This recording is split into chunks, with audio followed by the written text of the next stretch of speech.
scenario where an artist should definitely have an agreement in writing is when an artist is working with a producer. Musicians come to me a lot with problems that they are having with producers. And oftentimes either the producer is not turning over the masters like they're supposed to because there was some misunderstanding between the parties. Sometimes the producer is claiming more ownership or income share than the producer is really entitled to. So basically it comes down to the artist and the producer not being on the same page as to the terms of their relationship.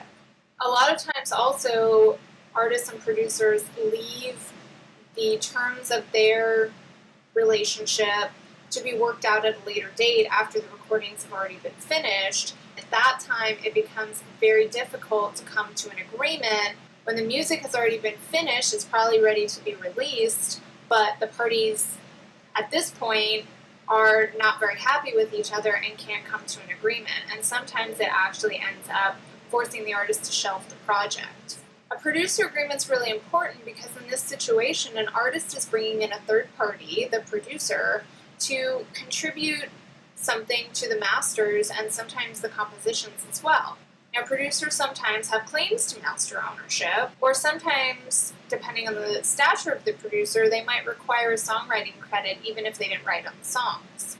Producer fees and royalties can also vary based on the genre and the stature of the producer and whether there's a record label involved. Again, having the terms, especially for the payment, defined is really essential. So here's another real-world story.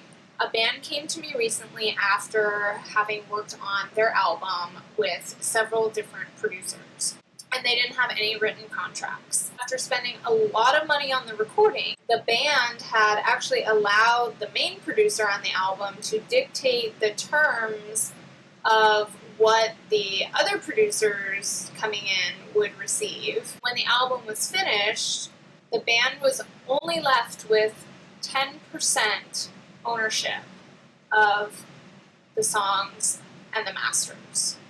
10% for the band. That's it.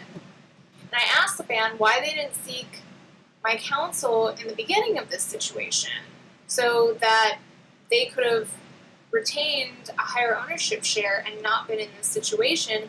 And the band had this very vague answer along the lines of, well, we hoped it would get better and work itself out as we went along. Now, had the band sought my advice early on, I could have drafted agreements that fairly compensated everyone and avoided this problem where the band was left with barely any ownership of their work and an inability to profit from it.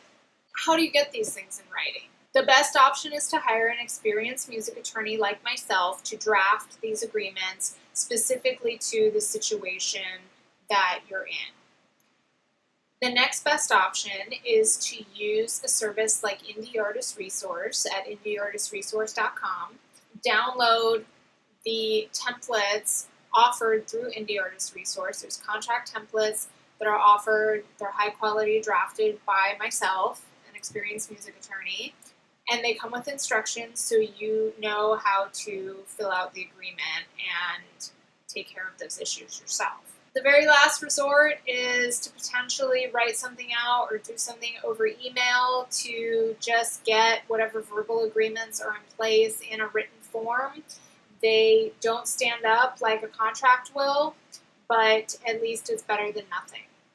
So if you need a songwriter split agreement, producer agreement, a band agreement, or any other agreement drafted, reviewed, or negotiated, or you need counsel on these issues, please don't hesitate to contact me. You can do so through my website at themusicindustrylawyer.com, and I'd be happy to assist you. Don't forget to sign up on my mailing list while you're there to get insights and articles that I only share in email. See you next time.